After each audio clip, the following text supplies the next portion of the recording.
O que pratica o mal, esse jamais viu a Deus. E aí levanta a pergunta: como é que um descrente pode chegar a ser líder de uma igreja? Mas a verdade é que isso acontece, e não são poucas vezes, pessoas não convertidas dentro da igreja.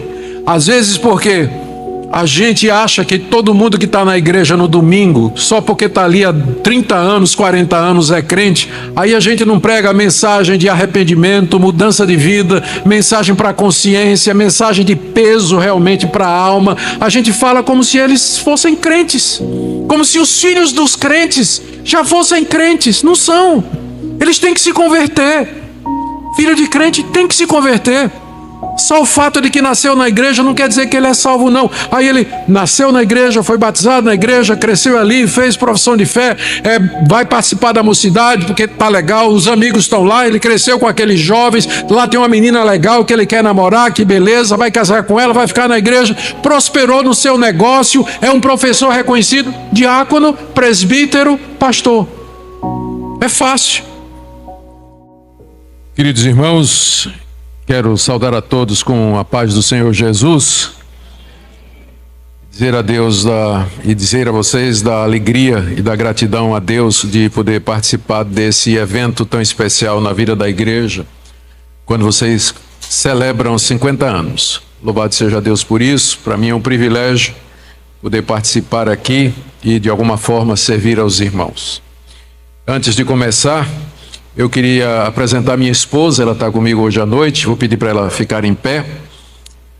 A Minka é holandesa, é artigo importado, raro, tá certo? Estamos casados há 38 anos, pai dela, missionário holandês, que trabalhou muitos anos aqui no Brasil, particularmente no Nordeste, reverendo Francisco Leonardo, e nós temos 4 filhos e 3 netinhos e somos muito gratos a Deus por tudo que Ele nos tem dado. Então essa é a minha, como chama, né, costela ou melhor parte, né? Ela está aqui. Também queria lembrar a vocês que a convite, a livraria da Primeira Igreja está aqui nessa noite. Esteve ontem, está também. E a Suzana, que é responsável diante da igreja para cuidar da livraria, que é lá da Primeira Igreja, ela pediu para lembrar que os livros, ela pediu para lembrar o lançamento, meu último livro, que é o livro Comentário de Amós, e vários outros livros que estão à disposição dos irmãos.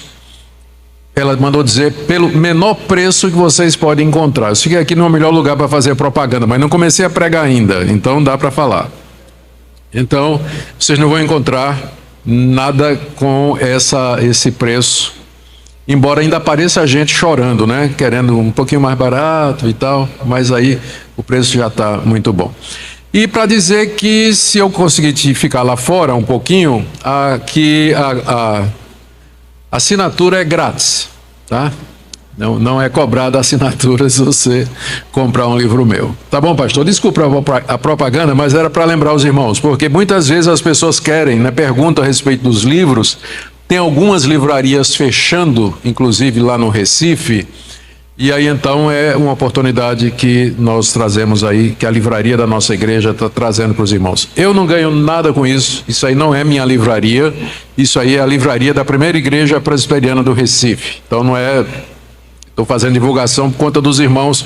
Eu não ganho um tostão com qualquer coisa que é vendida ali. Só para vocês saberem. Tá bom, irmãos? Muito bem. Então vamos agora para a exposição da Palavra de Deus. Terceira carta do apóstolo João. Para você que nunca leu, fica coladinho ali em Apocalipse. Tá?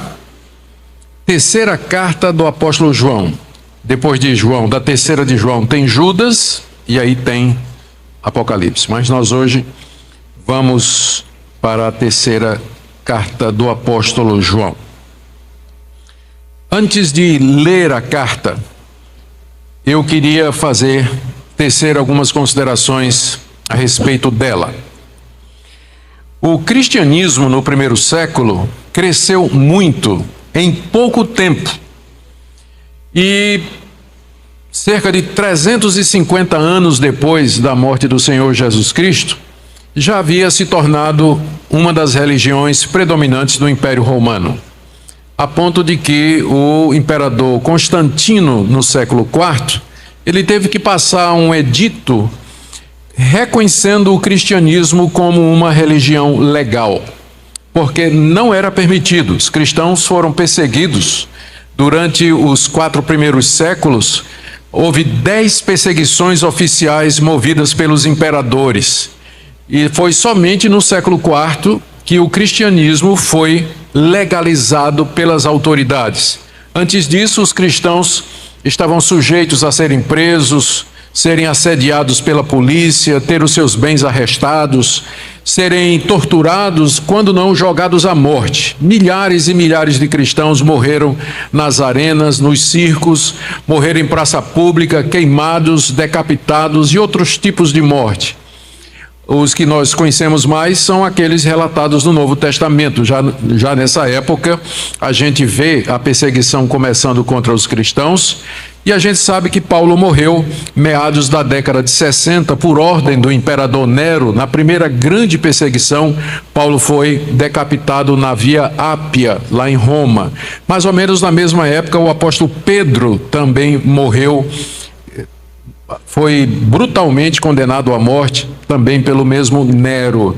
E esse que escreveu a carta, o apóstolo João, diz a tradição que ele morre também de maneira muito cruel, perto do final do século I, porque ele foi o apóstolo que viveu mais, então ele vai morrer mais no fim.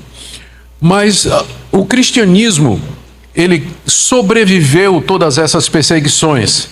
Por isso, quando eu vejo, às vezes, os cristãos, pastor, preocupados, assim, essas questões de governo, essas questões de autoridade, o Estado, o que é que vai acontecer?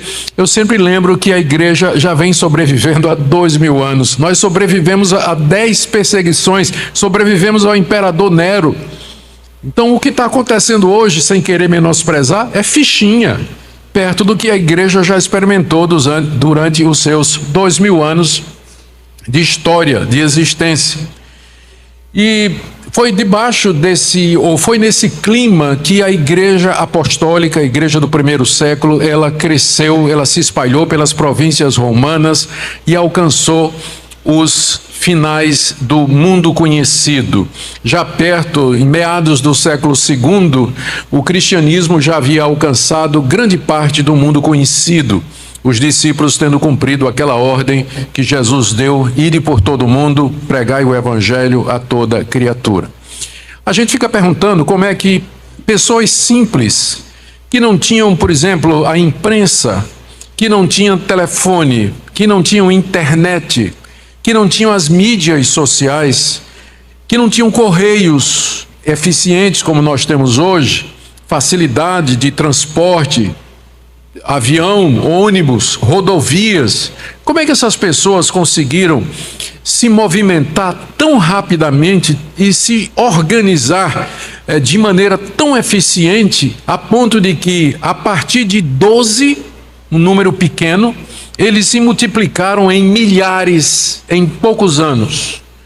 O que é que aconteceu? Além da presença dos apóstolos no primeiro século e dos sinais e prodígios que eles faziam, além da vinda do Espírito Santo no dia de Pentecostes, havia uma razão muito prática. Deus já tinha preparado o mundo para o cristianismo. O Império Romano havia dominado todas as nações daquela época. Não havia guerras, porque o Império Romano havia desarmado as nações. O Império Romano havia construído estradas razoáveis e garantido a segurança dos viajantes. Havia uma língua que era falada em todo o Império Romano. A língua dos romanos era o latim, mas o que se falava era grego. Todo mundo falava grego. Era como inglês hoje, era a língua universal. Onde você vai, se você falar inglês, você consegue se comunicar. Naquela época era grego. Quem falava grego era cidadão do mundo, podia ir para qualquer lugar que seria entendido e atendido. Então, a Bíblia já tinha sido traduzida para o grego, a Bíblia do Antigo Testamento, escrito em hebraico, quem só falava era o judeu, já tinha sido transcrita, traduzida para o grego 150 anos antes de Cristo, já preparando a Bíblia que seria usada pelos cristãos no primeiro século para espalhar a mensagem do Cristo, Filho de Deus encarnado, nosso Salvador, que morreu na cruz pelos nossos pecados e que só Ele é Senhor, Kyrios, um termo que os cristãos usavam para Cristo e que o imperador romano achava que só ele deveria usar também. Mas aí, então, como eles conseguiram se espalhar e crescer tão depressa? Uma das razões era uma regra ou uma prática muito simples chamada hospitalidade. O que é que acontecia? Um cristão ou um irmão, uma irmã, se sentia chamado por Deus para levar a mensagem de Deus a uma outra cidade, um outro lugar, e ali começar um trabalho. Ele sabia que se chegasse naquela cidade e encontrasse um cristão, ele tinha onde ficar. E se tivesse uma igreja já naquele lugar, ele seria recebido, alimentado e seria ajudado financeiramente e espiritualmente a ir em frente e plantar outras igrejas. Então, essa rede de hospedar missionários fez com que os cristãos se espalhassem muito rápido, porque eles chegavam numa cidade, abriam uma igreja, essa igreja funcionava como base missionária para missionários que iam plantar igrejas em outras cidades e assim por diante. Então, num certo sentido, todos os cristãos estavam envolvidos nisso.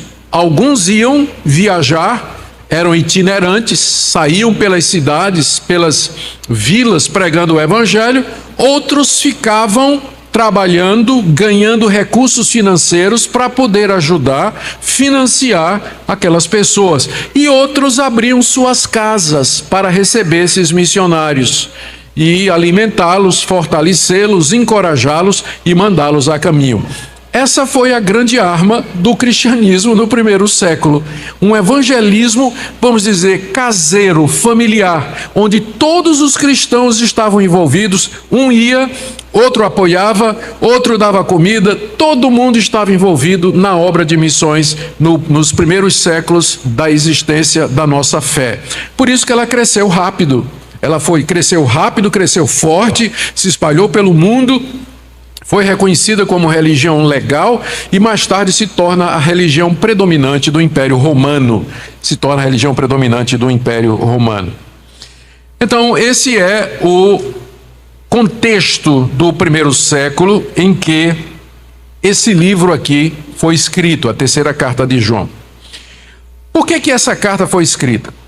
Ela foi escrita para abordar um problema que era inerente, era um problema que estava decorrente desse método, porque não existe nenhum método que seja totalmente perfeito, ele sempre tem um lado negativo.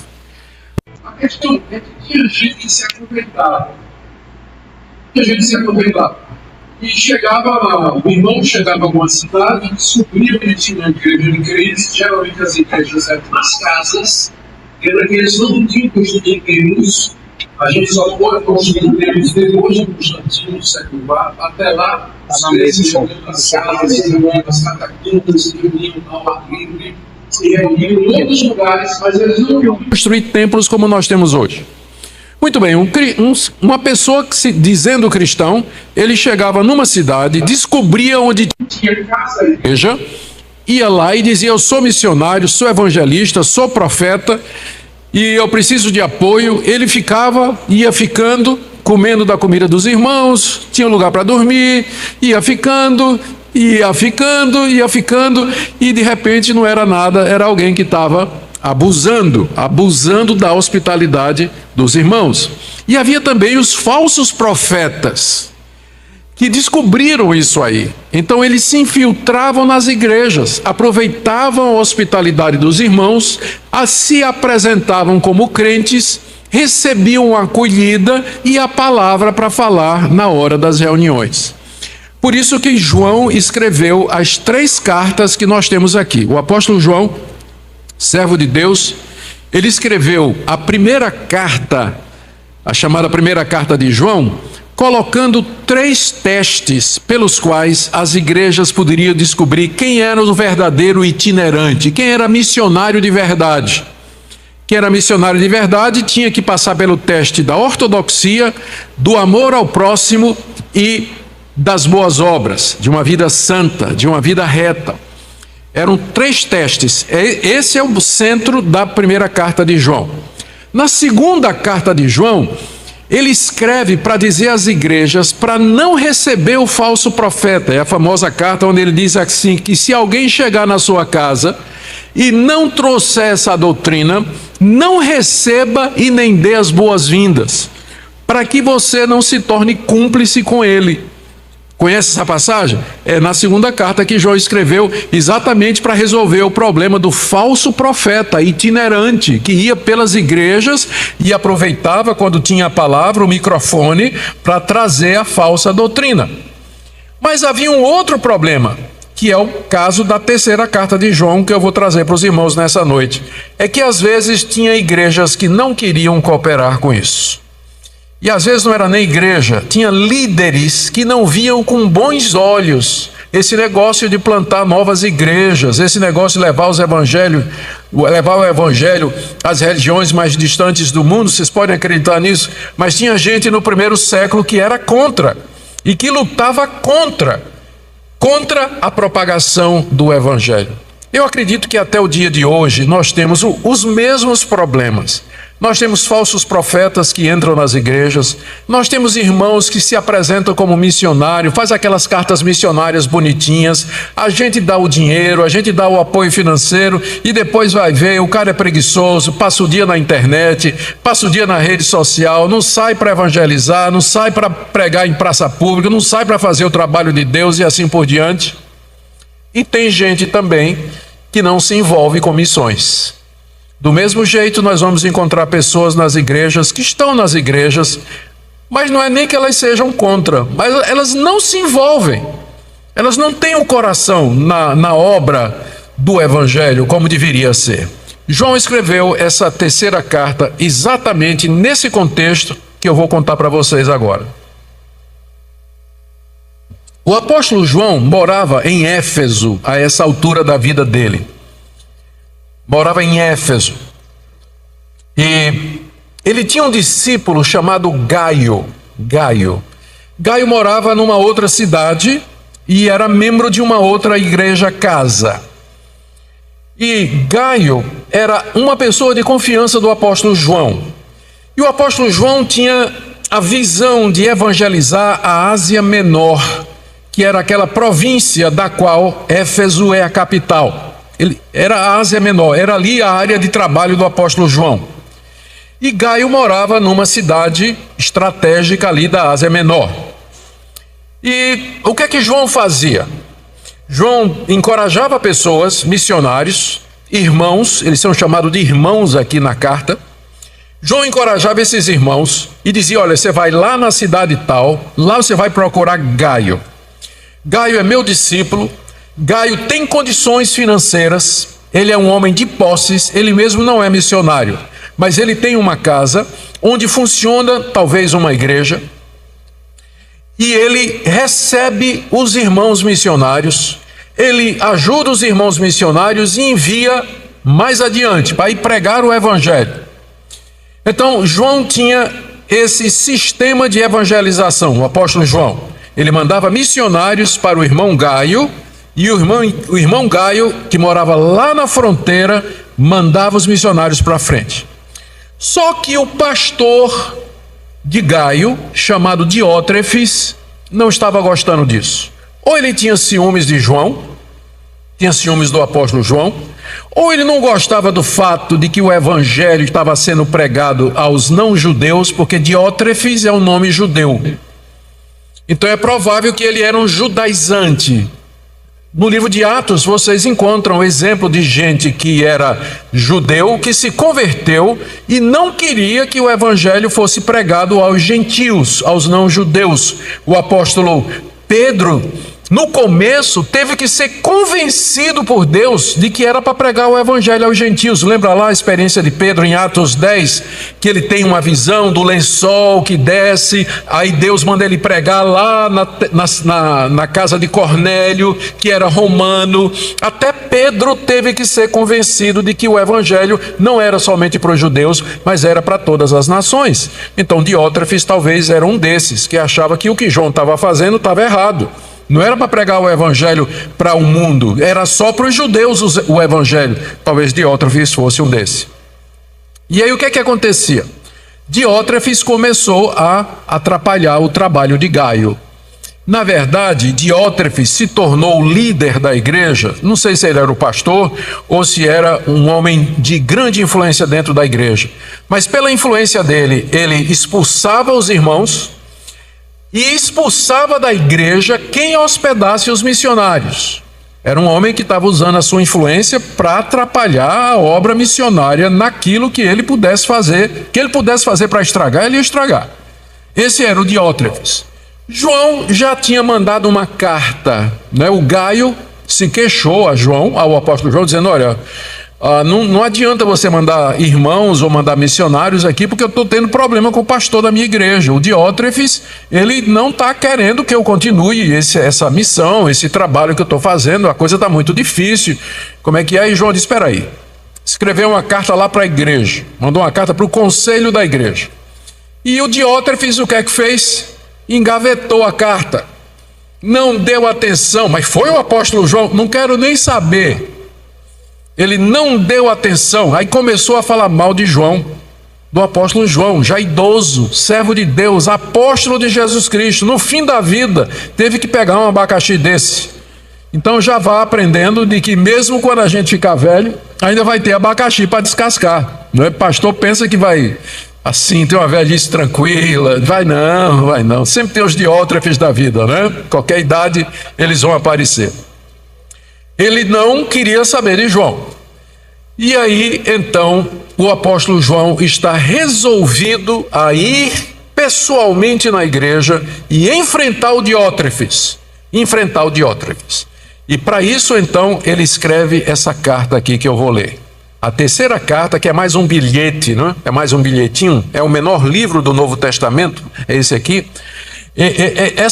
Nessa carta, o apóstolo João prepara a sua ida para a igreja. E vai dizer, ele vai fazer algumas coisas nessa carta. Primeiro, ele vai encorajar seu filho na fé, Gaio, a continuar com o ministério de missões. Depois, ele vai denunciar Diótrefes. E terceiro, ele vai recomendar uma pessoa chamada Demétrio, que é provavelmente um desses missionários e que levou a carta em mãos para entregar a Gaio. Tá certo? Agora nós estamos prontos para ler a terceira carta de João. Vamos ler? O presbítero ao amado Gaio, a quem eu amo na verdade. Amado, acima de tudo, faço votos por tua prosperidade e saúde, assim como é próspera a tua alma. Pois fiquei sobremodo alegre pela vinda de irmãos. Lembra que irmãos é missionário, tá? Fiquei sobremodo alegre pela vinda de irmãos e pelo seu testemunho da tua verdade, como tu andas na verdade. Eu não tenho maior alegria do que esta, de ouvir que meus filhos andam na verdade. Amado, procede fielmente naquilo que praticas para com os irmãos. Isso fazes mesmo quando são estrangeiros, os quais perante a igreja deram testemunho do teu amor. Bem farás encaminhando-os em sua jornada por modo digno de Deus, pois foi por causa do nome que saíram, nada recebendo dos gentios. Portanto, devemos acolher esses irmãos para nos tornarmos cooperadores da verdade. Agora ele vai falar de Diótrefes, né? Aqui, primeiro, ele encoraja Gaio. E agora ele fala sobre Diótrefes. Escrevi alguma coisa à igreja, mas Diótrefes, que gosta de exercer a primazia entre eles, não nos dá acolhida. Por isso, se eu for aí, far-lhe-ei lembradas as obras que ele pratica, proferindo contra nós palavras maliciosas. E não satisfeito com essas coisas, nem ele mesmo acolhe os irmãos, como impede os que querem recebê-los e os expulsa da igreja. Amado, não imites o que é mal, senão o que é bom. Aquele que pratica o bem procede de Deus, aquele que pratica o mal jamais viu a Deus. Quanto a Demétrio, todos lhe dão testemunho, até a própria verdade. E nós também damos testemunho, e sabes que o nosso testemunho é verdadeiro. Muita coisa tinha que te escrever, todavia não quis fazê-lo com tinta e pena, pois em breve espero ver-te. Então conversaremos de viva voz. A paz seja contigo, os irmãos te saúdam, saúda os amigos, nome por nome. Você agora nunca mais vai poder dizer que nunca leu o livro inteiro da Bíblia, certo? Você acaba de ler um livro inteiro da Bíblia, já pode ir para casa feliz, né? Quando os irmãos perguntarem, já leu um livro inteiro da Bíblia? Já li, terceira de João. É o menorzinho da Bíblia, mas já li todinho, não é? Já li todinho. Graças a Deus por isso. Muito bem. Vamos lá para nosso livro então. Como eu disse, do verso 1 até o verso 8, o apóstolo João encoraja Gaio, o seu discípulo. Ele começa se apresentando no verso 1 como o presbítero. Ele não precisa dizer o apóstolo João, porque naquela época só havia uma pessoa que podia ser chamada de o presbítero e todo mundo sabia quem era. Era o apóstolo João, que era o apóstolo mais velho, mais idoso. A palavra presbítero significa isso, ancião. Ele era o mais idoso dos 12. Era assim, era o mais idoso, era o que sobreviveu. Ele era o mais novo, por isso é o que viveu mais, né? É isso que eu quero dizer. Então ele era conhecido como o presbítero. O presbítero. Todo mundo sabia quem era. Era o apóstolo João, o discípulo amado, aquele jovem que estava entre o círculo de apóstolos mais próximos do Senhor Jesus. Ele se apresenta como sendo presbítero e apresenta e se dirige ao destinatário, ao amado Gaio. Existe um Gaio lá no livro de Atos que aparece como sendo uma pessoa da igreja de Corinto. Era uma pessoa de posição lá na igreja de Corinto e que tinha muitos recursos financeiros. Alguns acham que é o mesmo Gaio. Mas como aqui João trata ele como sendo seu filho na fé, e aquele lá de Corinto era filho na fé de Paulo, é provável que seja outro Gaio, porque o nome Gaio era um nome relativamente comum naquela época. Então era um outro Gaio, mas que havia se convertido, discipulado pelo menos pelo apóstolo João. E João diz aqui no verso 1 que o ama na verdade, ou seja, esse amor que João tem por Gaio é porque ele e Gaio creem na mesma coisa, professam a mesma verdade. Só existe uma base para o amor cristão, que é a verdade. Se não houver verdade, não pode haver amor. Não pode. Porque pessoas que mentem, pessoas que não são francas, não são sinceras e não professam a mesma fé em Cristo Jesus, elas não podem ser irmãs e ter amor verdadeiro em Cristo Jesus. Infelizmente hoje, em nome do amor, no altar do amor, a verdade tem sido sacrificada, porque as pessoas têm preferido o amor à verdade, que a verdade às vezes fere, a verdade às vezes distingue. Mas só pode haver verdadeiro amor se a base for a verdade. Por isso que João diz aqui: eu amo você na verdade. Porque nós cremos na mesma verdade, nós podemos nos amar mutuamente. Irmãos, eu tenho quase 40 anos já de pastorado, já viajei pelo Brasil todo. Acho que não tem nenhum estado da federação em que eu não tenha ido pregar.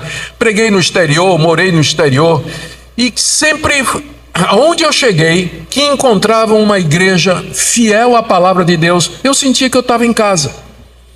Irmãos que eu nunca tinha visto antes, pessoas completamente desconhecidas, mas porque nós professávamos a mesma fé, era como já fôssemos conhecidos de longos anos, de muito tempo. Me sentia verdadeiramente em casa, amado, querido. Podíamos conversar com franqueza porque nós professávamos a mesma fé.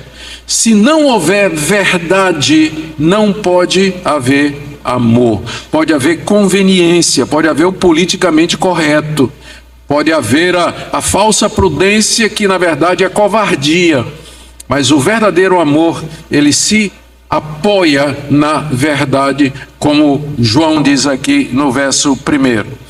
No verso 2, João ora por Gaio. Ele diz: amado, acima de tudo, faço votos. Fazer voto aqui é uma maneira de dizer, não é que ele tinha feito um voto dizendo assim: ó Deus, se o Senhor abençoar Gaio, eu prometo que eu vou raspar a minha cabeça. Não é esse tipo de coisa. Quando ele diz assim que eu faço votos, ele quer dizer, eu oro a Deus.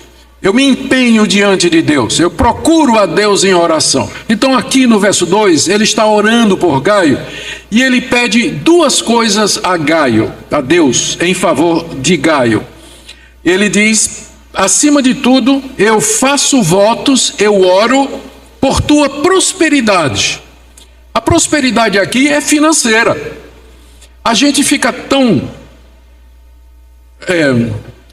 incomodado com as igrejas que pregam a teologia da prosperidade, que arrancam o último centavo do crente pobre, a moedinha da viúva, prometendo riquezas celestiais. A gente fica tão revoltado com essas igrejas, que nas nossas igrejas a gente não fala que Deus faz o crente prosperar sim, e que não é errado você orar por prosperidade não. João aqui está orando por prosperidade. É bem verdade que é pela prosperidade de Gaio, não é? Porque geralmente as pessoas oram pela prosperidade delas, mas João aqui está orando para que Gaio seja próspero financeiramente. Por quê? Porque nós precisamos na igreja de irmãos que sejam prósperos financeiramente, porque senão o trabalho missionário não vai para frente. Trabalho missionário precisa de dinheiro. Plantar igreja exige dinheiro, recursos. Por isso não tem nada errado você pedir para Deus que Deus prospere, faça abençoar. Fulano está começando um negócio novo, ele está começando uma empresa, ele arrumou um emprego, tem condições. Ore por ele. Ore por ele para que a empresa dele dê certo, para que ele cresça financeiramente, para que ele possa contribuir, para que a obra de Deus vá avante. Mas a gente fica com tanto medo, da teologia da prosperidade, que a gente acha que é até pecado pedir para Deus fazer a gente prosperar. Eu não estou dizendo que... Bom, eu creio que é possível, estou vendo jovens aqui, sempre tem jovens, é possível você colocar no seu coração o desejo de ser uma pessoa próspera financeiramente e investir o seu dinheiro na obra de Deus. Dizer: Deus, eu quero que o Senhor me faça enricar, mas eu não quero um tostão para mim, eu quero ficar rico para abençoar a obra missionária. Eu conheci um presbítero, ele já está na glória agora. Quando eu conheci, era pastor, me tornei pastor da igreja dele, ele estava começando uma fábrica de remédios. E ele teve que pedir um empréstimo ao governo, não conseguia pagar, a fábrica era pequenininha, e ele chorava, eu orava, ia para a casa dele, a gente orava, ele chorava, desesperado, anos a fio. Deus fez esse homem prosperar. E esse homem morreu e deixou um legado para os seus filhos, além de uma empresa, várias empresas, ganhando muito bem aqui no exterior. A visão de generosidade dele. Esse homem patrocinou dezenas e dezenas e dezenas de igrejas pelo Nordeste.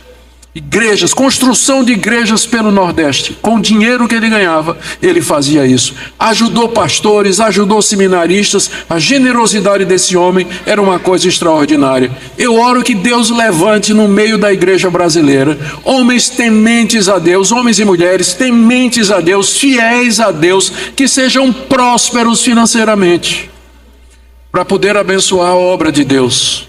Porque nós precisamos de pessoas. Não está errado não você querer pedir que Deus lhe dê um emprego melhor, lhe dê um salário melhor, lhe dê melhores condições.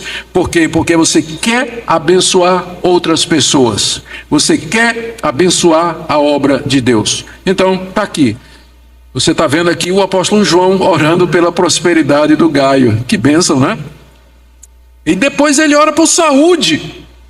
Aqui, aí ficou ainda mais complicado, porque a gente olha, vê aquelas reuniões de cura, que existem em determinadas igrejas, e a gente vem para o lado de cá e só toma remédio, E a gente fica tão assim, Olha, mas usando o nome de Deus em vão, é tudo falso aquilo ali, e tem muita coisa errada ali, mas aí nós vamos para o outro lado e a gente não ora por cura, não ora por saúde, a gente acha que é só tomar remédio e pronto.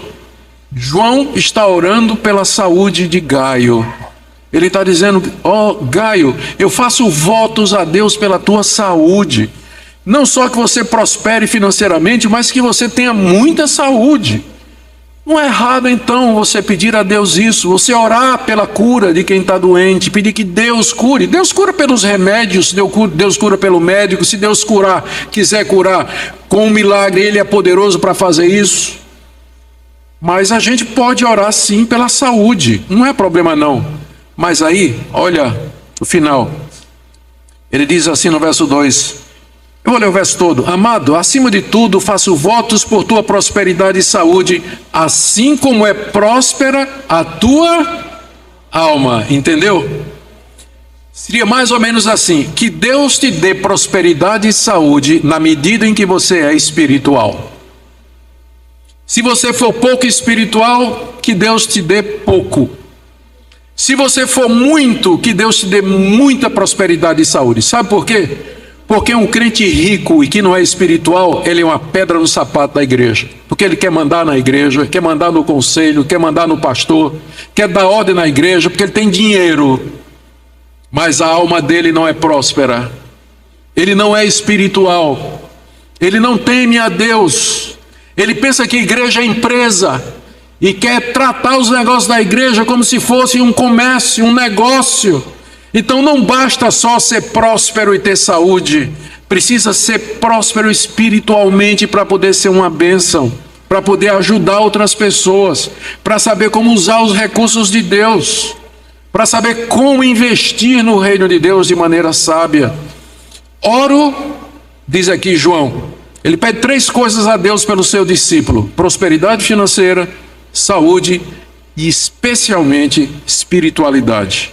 Que a tua alma seja próspera, porque só assim os recursos que ele tinha poderiam ser usados para o reino de Deus.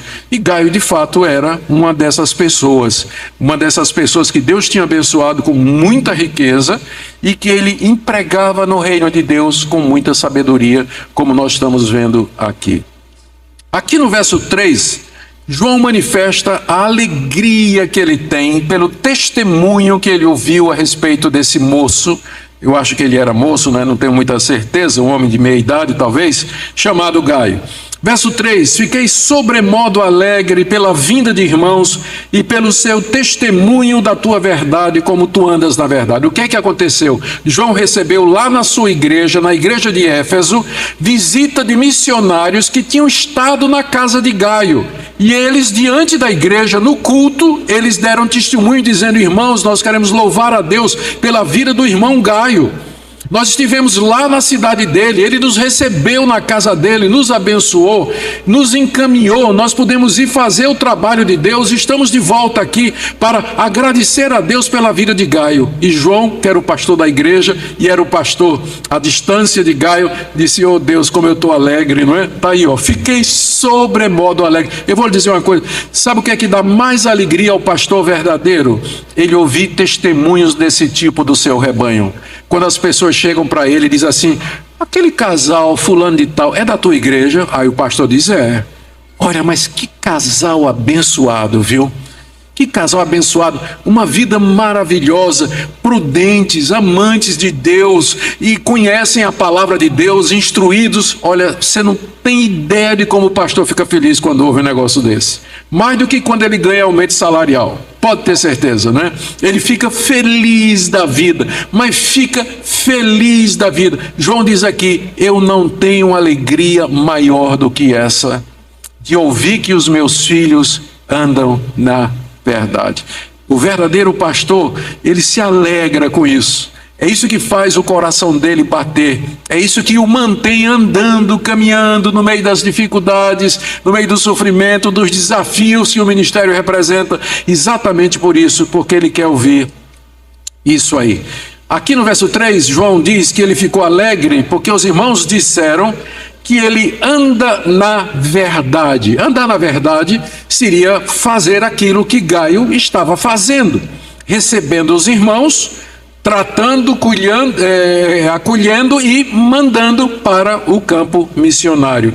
E João diz no verso 4, eu não tenho maior alegria do que esta, de saber que meus filhos andam na verdade. Que bênção, não é? Pessoas como Gaio e tantos outros, através da história da igreja, centenas e centenas de homens e mulheres que Deus levanta nas igrejas. Eles não são missionários, eles nunca vão para o campo missionário, porque não é a vocação deles, mas que se não fosse por eles, o trabalho missionário não poderia ter acontecido. Pessoas que abrem suas casas, onde um trabalho vai começar, que acolhem a igreja no seu começo, pessoas que passam a vida toda ali ajudando, orando pela igreja, servindo com seus dons e talentos. Se não fosse pelo trabalho dessas pessoas, o reino de Deus não ia avante.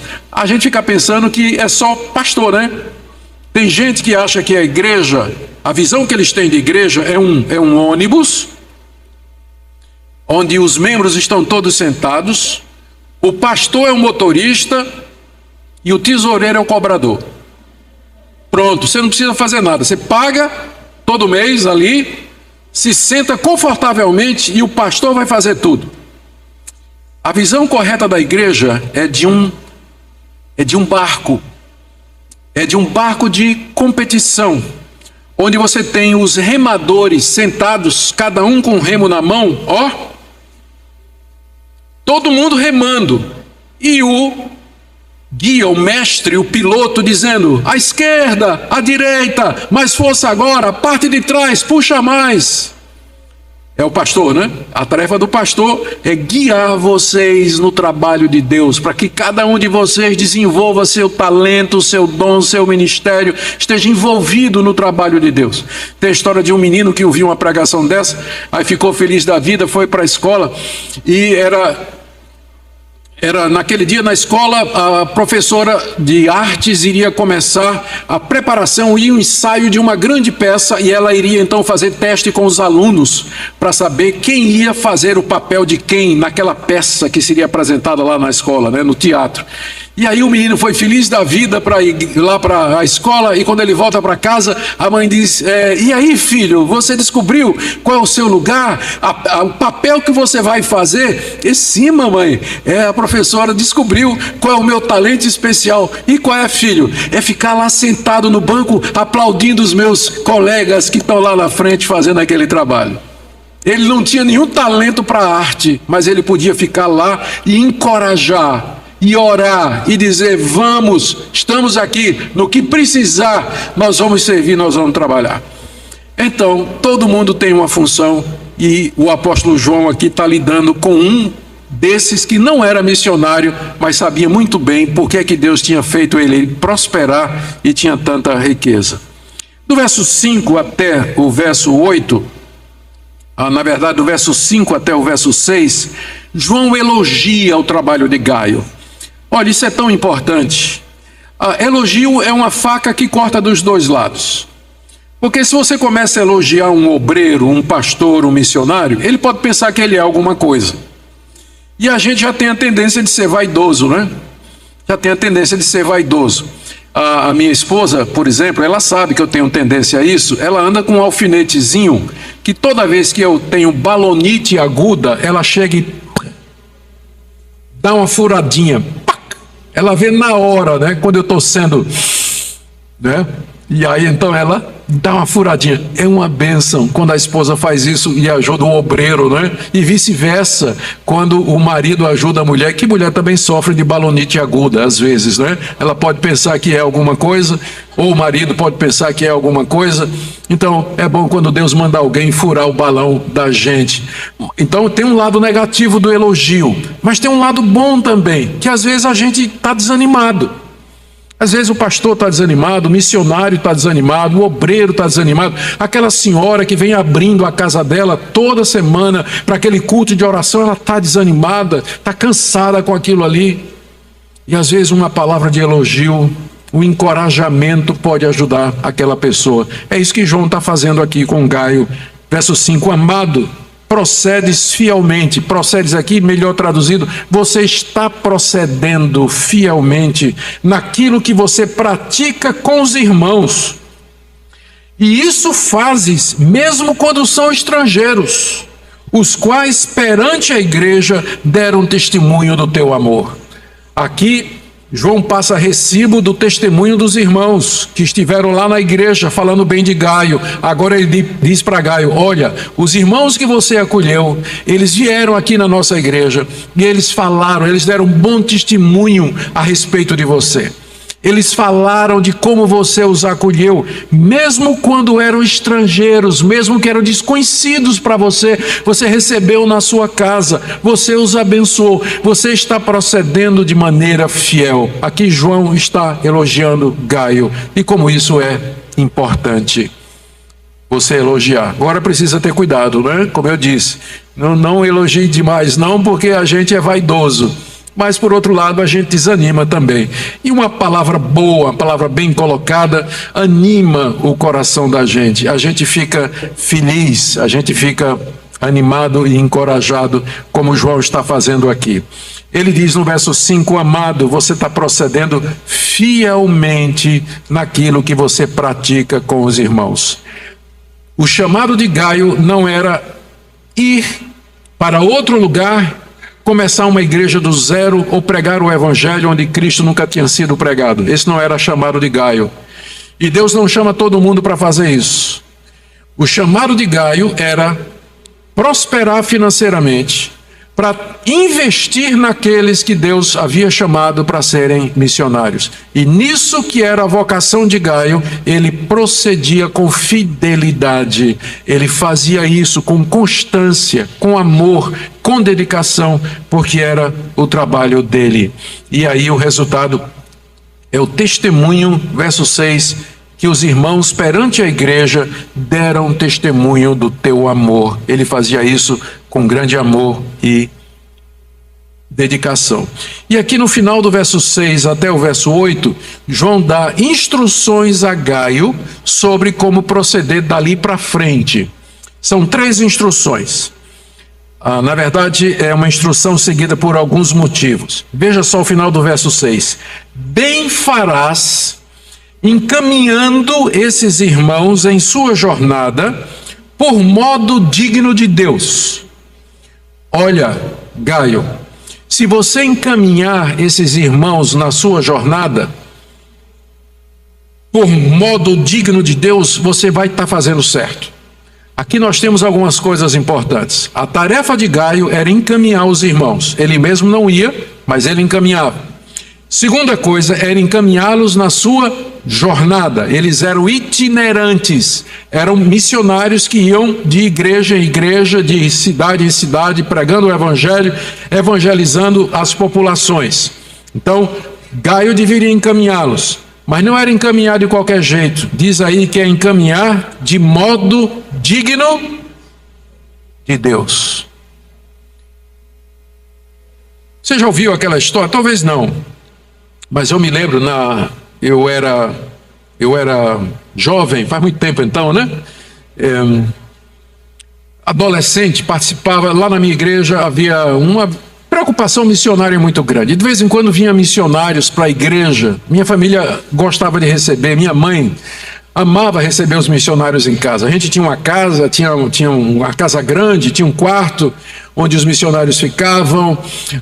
Papai e mamãe gostavam muito de receber e a gente fazia o que podia para ajudá-los e tudo mais. E a campanha da igreja era para que, a campanha que era feita na igreja era para que a igreja se envolvesse para ajudar os missionários. Hoje eu olho para trás e eu sei que era feito com a melhor das boas intenções, mas muitas vezes eu ouvi o tipo de apelo que era feito preparando a igreja para receber os missionários, que dizia assim: aquela camisa que está rasgada e que você não usa mais, sabe aquele sapato, ele dá para usar ainda, mas precisa de uma meia sola que você não usa mais, aquela calça que está um pouco desbotada, está em boas condições, mas que você não usa mais, então separe para dar para o missionário. Em outras palavras, as sobras. O que é que João está dizendo a Gaio aqui? Que ele tem que encaminhar os irmãos de que maneira? De maneira digna de Deus. De uma maneira que glorifique a Deus, que esteja à altura da vocação daqueles irmãos. Aqueles irmãos foram chamados por Deus para a tarefa mais importante do mundo, que é pregar o Evangelho a um mundo perdido. E eles têm que ser tratados de maneira digna. Infelizmente hoje, acontece isso nas igrejas, que os pastores, missionários, eu quero dizer aqui que essa mensagem não foi combinada com nenhum pastor, tá? Não foi combinado nenhum pastor. Mas o que a gente vê hoje nas igrejas é que pastor não é bem tratado, missionário é pior ainda. Uma jovem que quer se dedicar, por exemplo, ao trabalho missionário, ela entende que é o chamado dela, ela não está nem pensando em casar, ela quer ser missionária, quer servir a Deus, quer ir fazer um instituto bíblico, fazer uma preparação. Não encontra apoio, não encontra visão, não encontra ajuda, e quando encontra é numa situação de penúria e miséria. Você acha que eu estou exagerando? Eu fui professor de seminário durante mais de 20 anos. Eu vi gerações e gerações de seminaristas passarem por mim, de pastores, depois que deu aula no seminário, dava aula no mestrado e no doutorado para eles. Acompanhei a vida de centenas de pastores. Eu sei o choro, eu sei o sofrimento da mulher do pastor, dos filhos do pastor, do missionário, exatamente porque faltava visão, faltava amor, e isso aqui encaminha de modo digno de Deus. Em algumas igrejas, quando a situação está pesada, a primeira coisa, nós temos que diminuir as despesas. Primeira proposta que é feita, vamos cortar o salário do pastor. Ou então vamos cortar o missionário que a gente sustenta, que está lá na África. A gente manda tantos reais por mês para ele, vamos suspender isso por enquanto. Vamos suspender isso por enquanto. A orientação de João a Gaio é: envie estes irmãos de maneira digna de Deus. E não de uma maneira vergonhosa, mas de uma maneira digna de Deus. E ele dá 3 razões. Primeiro, verso 7, pois foi por causa do nome que eles saíram. Eles saíram das suas casas para pregar o Evangelho por causa do nome. O nome aqui é o nome de Jesus Cristo. Foi por causa do nome. A motivação está certa. Eles querem servir a Deus porque amam o Senhor Jesus e querem que esse nome seja anunciado em todo o mundo. Então, por isso, trata de maneira digna de Deus, porque eles saíram por causa do nome. Segundo, nada recebendo dos gentios. Eles não estabeleceram salário, eles não estão saindo para ganhar dinheiro, eles não são mercenários, eles não estão dizendo eu vou, portanto, por esse valor aqui. Eles saíram nada recebendo dos gentios, ou seja, saíram sem salário, saíram sem pedir nada, sem exigir nada. E o verdadeiro missionário, a motivação dele é o nome, não o dinheiro. Eles saíram por causa do nome, nada recebendo dos gentios. Por isso Gaio apoia esses irmãos, porque eles têm a vocação certa. Esses são verdadeiros evangelistas e verdadeiros pastores que querem servir a Deus. Terceira razão, verso 8, portanto devemos acolher esses irmãos para nos tornarmos cooperadores da verdade. Você pode nunca ter ido para a África, mas sabe como é que você se torna cooperador da verdade? Se envolvendo no sustento, na ajuda, na oração. Mas pastor, eu não tenho dinheiro, está faltando até comprar comida em casa. Não é a única maneira de você se envolver. Mas orar todo dia vale mais do que dinheiro. Orar todo dia, fielmente por esses missionários, tê-los no seu coração, mandar um zap de vez em quando, um e-mail para saber como é que vai, notícias, dar uma palavra de encorajamento, isso tem grande valor, inclusive para os pastores também. É assim que você se torna cooperador da verdade. A minha pergunta nessa noite é: se não tivesse pessoas assim, essa igreja estaria comentando, estaria celebrando 50 anos? Não teria nem igreja aqui no Cabo. Exatamente porque tem pessoas assim. é que o evangelho cresce, se espalha e vai em frente. E se o trabalho vai devagar, é porque em algum lugar disso que está sendo falado aqui, está havendo falha, descaso, desinteresse ou coisa semelhante. Porque aqui você tem um mapa. Eu disse para vocês, eu vou mostrar como é que a igreja crescia no primeiro século. E aqui está a maneira, e aqui está o mapa. Portanto, devemos acolher esses irmãos para nos tornarmos cooperadores da verdade. Amém? Vamos para a segunda parte, onde agora é a figura do Diótrefes. A carta gira em torno de 3 pessoas. Gaio, verso de 1 a 8. Diótrefes, verso de 9 a 11. E Demétrio, verso 12. Vamos ver então agora o Diótrefes. Verso 9. Escrevi alguma coisa à igreja, mas Diótrefes, que gosta de exercer a primazia entre eles, não nos dá acolhida. Como eu disse, a gente não sabe quem é esse Diótrefes, mas ele era provavelmente o pastor da igreja de Gaio. E João já tinha escrito uma carta antes, carta essa que se perdeu. Nós não temos essa carta no cânon do Novo Testamento. Foi escrita pelo apóstolo João, mas aprove a Deus não preservar essa carta aqui no cânon, mas foi escrita pelo apóstolo João, o que prova que os apóstolos escreveram outras coisas, mas pela providência de Deus, somente esses livros canônicos é que fazem parte da revelação que Deus preservou para a sua igreja. Provavelmente na carta o apóstolo João estava querendo saber por que Diótrefes não estava dando apoio a Gaio, já que Gaio era uma peça tão importante na evangelização da Ásia Menor. Mas o problema de Diótrefes está aí no verso 9. Ele gosta de exercer a primazia. Está vendo aí, ó? Escrevi alguma coisa à igreja, mas Diótrefes que gosta de exercer a primazia. Primazia é o primeiro lugar. Diótrefes gostava de mandar. Essa aqui é a tradução. Diótrefes gosta de mandar. Ele quer ter a última palavra. As coisas na igreja é só do jeito que ele quer. Portanto, eu digo, ele deveria ser, se ele não era o pastor, ele era um bispo ou um homem muito rico e influente na igreja, que usava sua riqueza e sua influência para mandar na igreja e dizer, as coisas têm que ser do jeito que eu quero. Ele gosta de ter a primazia ou primado. Aqui, alguns estudiosos acham que nós temos o início do papado. Início do papado de Roma. Inclusive é chamado de o primado de Pedro, né? Ou primaz de Roma, exatamente por conta do termo primazia, que se acha que era daqui.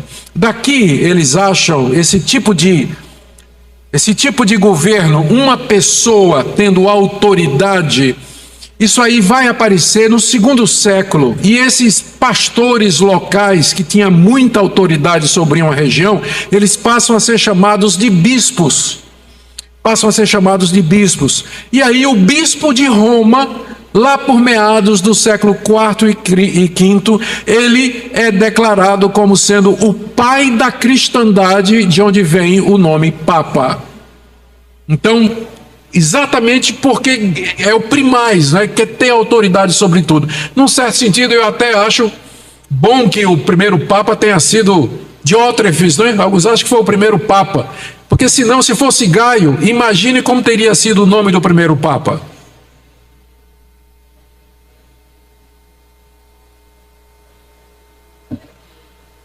Eu vou ter que desenhar para vocês, né?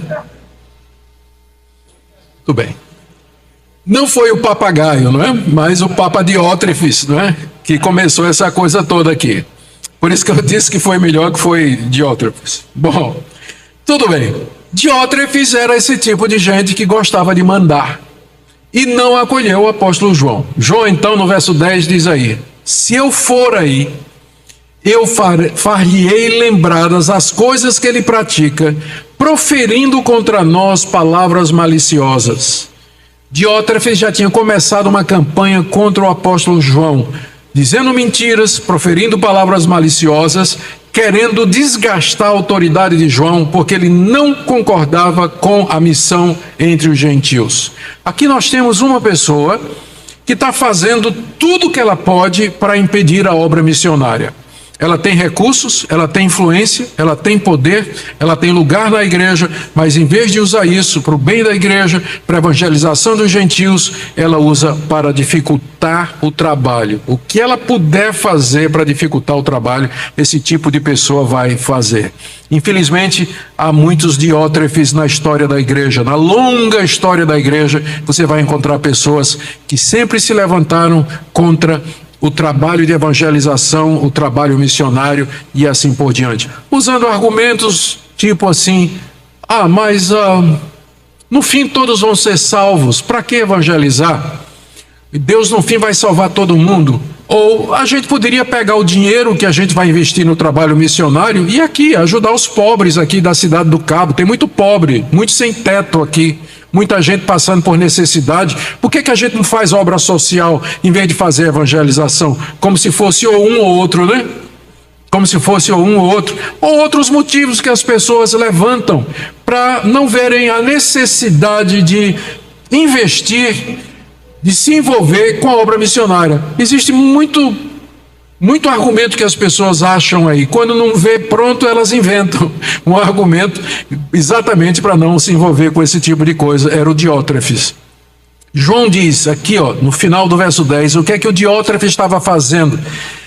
Ele não acolhia os irmãos, não tinha lugar para os irmãos nas igrejas debaixo da autoridade de Diótrefes. E ele impede os que querem recebê-los, que era o caso de Gaio. Diótrefes estava impedindo Gaio de receber os irmãos e os expulsa da igreja. Daí você vê que o poder desse homem já era grande, não é? Porque no Novo Testamento, o sistema de governo da igreja é presbitério, é um conselho, são presbíteros, é um colegiado, não tem um bispo que manda na igreja. Mas aqui você já vê o início desse sistema de governo, que, como eu disse, vai se fortalecer no século II, ele vai ganhar o nome de bispo monástico, porque o governo dele é semelhante ao monarca, ao rei, que manda numa determinada região, num determinado país. Mas, biblicamente falando, em termos do Novo Testamento, o governo da igreja é colegiado. São presbíteros e pastores. Pastores são presbíteros que são mestres e dedicados à palavra de Deus.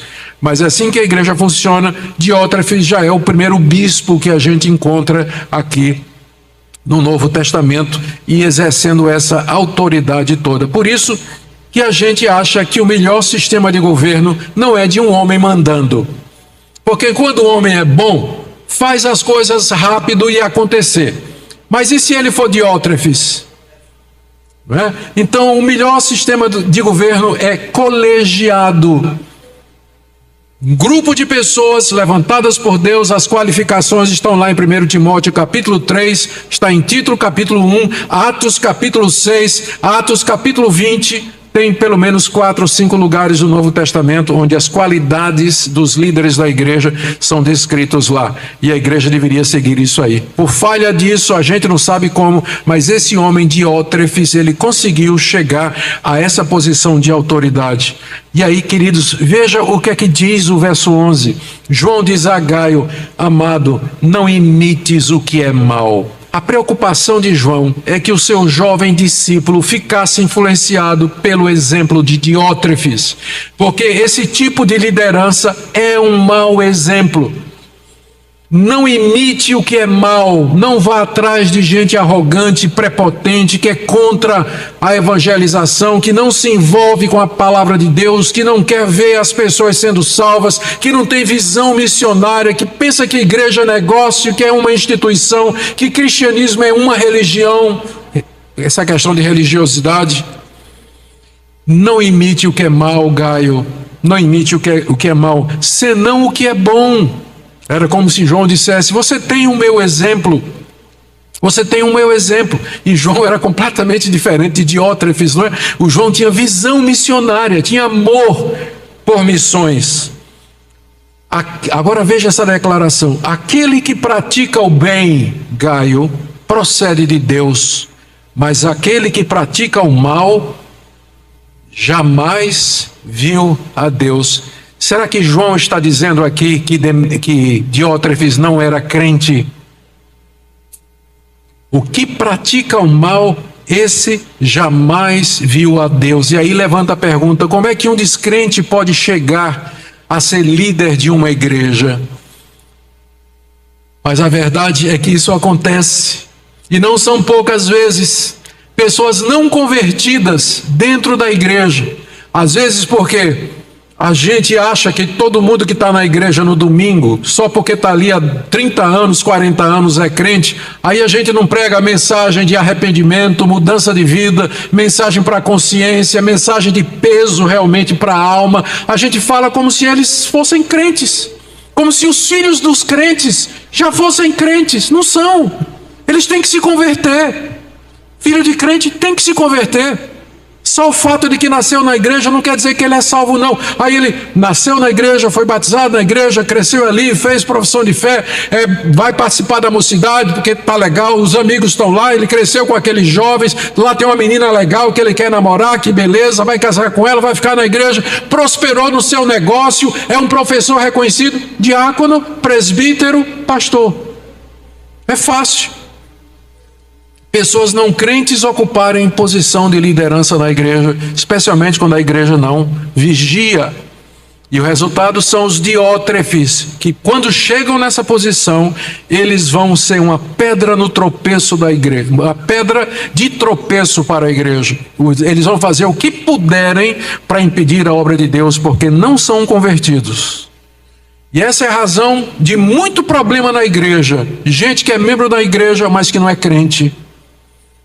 Eu, quando fui fazer meu mestrado na África do Sul, a Minka e eu fomos fazer o mestrado na África do Sul, na época, foi na década de 80, meados da década de 80. Eu tive um professor chamado, ele era holandês, e era professor lá na África do Sul. E o nome dele era professor Van der Walt. E eu acho que ele ensinava teologia sistemática. Era um senhor já de idade, estava se aposentando quando eu era aluno dele. Eu acho que eu fui das últimas turmas dele. E eu vi uma vez ele contar. Ele disse que ele cresceu dentro da igreja reformada da Holanda, e ele fez a profissão de fé dele, se tornou pastor e professor de teologia.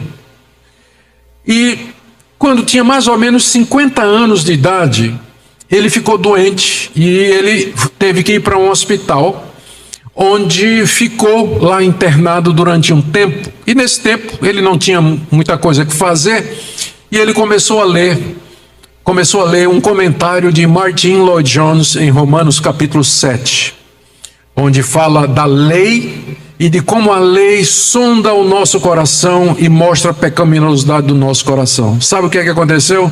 Professor Van der Walt de teologia se converte no leito de hospital com 50 anos de idade. Tinha 50 anos de idade e era professor de teologia há 20 anos. Isso ele contava na sala de aula para nós. E ele dizia: examine o seu coração, sonde sua vida e veja se há sinais de novo nascimento. Examine se sua fé é verdadeira ou se é alguma coisa que você apenas herdou do seu pai e de sua mãe. Você se cresceu acostumado com a linguagem da igreja, maneira de ser do evangélico, maneira de falar dos evangélicos. Você cresceu desse jeito, mas você tem, de fato, sinais do novo nascimento. Porque senão nós continuaremos a ter os diótrefes, como esse aqui, que chegam a essa posição de autoridade. A terceira pessoa que aparece na carta é Demétrio, mencionado no verso 12. Apenas um versículo. Quanto a Demétrio, todos lhe dão testemunho, até a própria verdade. E nós também damos testemunho, e sabes que nosso testemunho é verdadeiro. Demétrio é provavelmente um desses irmãos que João está mandando para Gaio, para que Gaio acolha. E aqui João está fazendo a recomendação. E naquele tempo, pela palavra de 2 ou 3 testemunhas, toda a verdade era estabelecida. João então apresenta 3 testemunhos de que Demétrio era um homem de Deus. Ele diz: quanto a Demétrio, primeiro, todos lhe dão testemunho.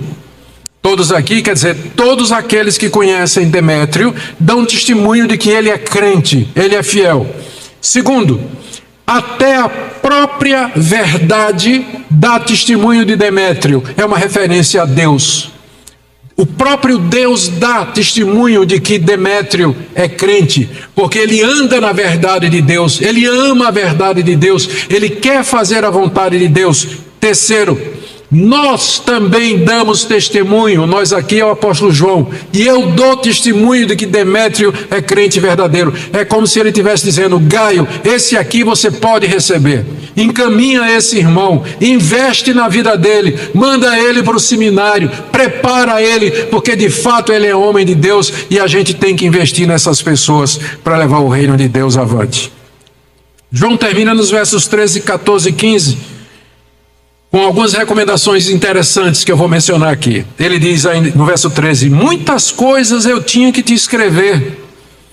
Ou seja, isso aqui que ele escreveu é resumido, é um resumo que você tem aqui. Ele diz que tinha muito mais para escrever, mas não quis fazer com tinta e pena, porque em breve espero te ver, então conversaremos de viva voz. O apóstolo João sabia que por mais eficaz que uma forma de comunicação fosse, nada substitui o olho no olho.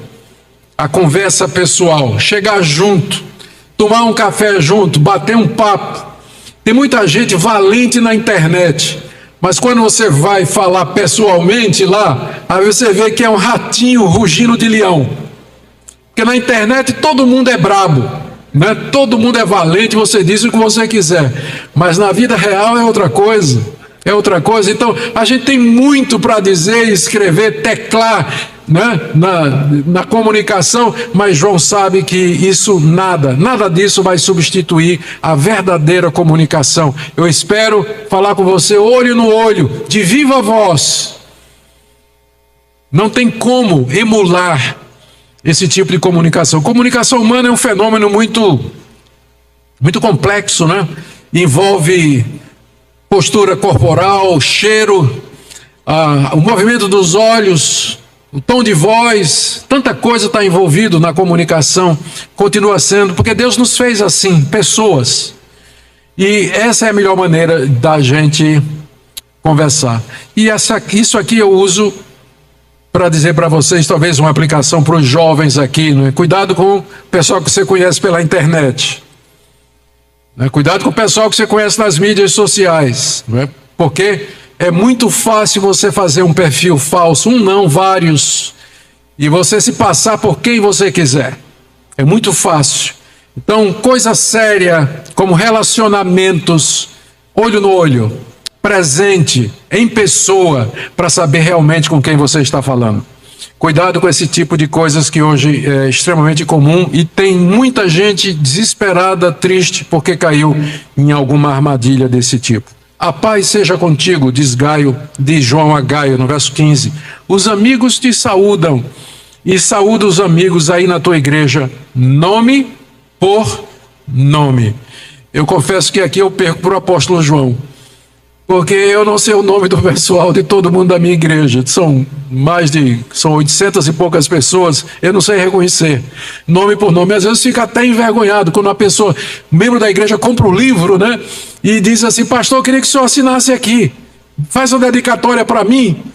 E eu digo: para quem? Aí a pessoa diz: para mim, né? Eu, na expectativa de que ela diga o nome dela, ela diz: não, é para mim, pastor. E eu, com vergonha, tenho que dizer: meu irmão, me perdoe, mas eu não sei seu nome, ou esqueci seu nome. Como é? É uma vergonha, não é? Mas João aqui está dizendo: saúda os irmãos, nome por nome. Ele conhecia as pessoas, ele estava próximo das pessoas, era um verdadeiro pastor de almas. Eu quero terminar aqui, queridos, com algumas aplicações para nós. Primeiro, esse livrinho, tão pequenininho, não é? Mas ele é tão rico, ele é tão importante, porque é um dos poucos livros do Novo Testamento que nos abre uma janela para o mundo daquela época, um mundo missionário, para a gente saber como é que funcionava. Segunda coisa, aqui nós aprendemos que Todos podem se envolver com a obra missionária. O lema dos 50 anos é uma passagem de 1 Coríntios, capítulo 3, que fala do plantio da palavra de Deus como uma semente e da colheita de pessoas que se convertem ou do crescimento da igreja. E esse livro ele fala muito apropriadamente desse tema, porque ele nos mostra que o crescimento da igreja não é uma coisa que depende só de pastor, de missionário e de evangelista, mas envolve a igreja toda, cada um de vocês. Terceiro lugar, esse livro é um desafio para que você examine sua vida. Deus, eu quero ser próspero para quê? Jovens, né? Eu quero ser próspero financeiramente para quê? Eu quero ganhar dinheiro para quê? Para quê? Eu quero saúde para quê? Com que propósito eu quero? Senhor, eu estou envolvido na obra missionária. E como igreja perguntar, nós estamos tratando os irmãos, que aqui no texto são os missionários, de modo digno de Deus? De modo digno de Deus, nós damos prioridade à obra missionária. E atenção a isso, são perguntas que esse livro levanta. E eu espero, diante de Deus, que o Espírito Santo torne essas perguntas reais no coração de vocês, para que vocês daqui a 50 anos estejam celebrando 100 anos dessa igreja, porque sem gente desse tipo aqui, como Gaio e Demétrio, o evangelho não pode prosseguir. Que Deus abençoe vocês, faça de vocês uma igreja com o coração cada vez mais envolvido com missões, com evangelismo, com pregação da palavra de Deus, para a glória de Deus. Amém? Deus abençoe os irmãos.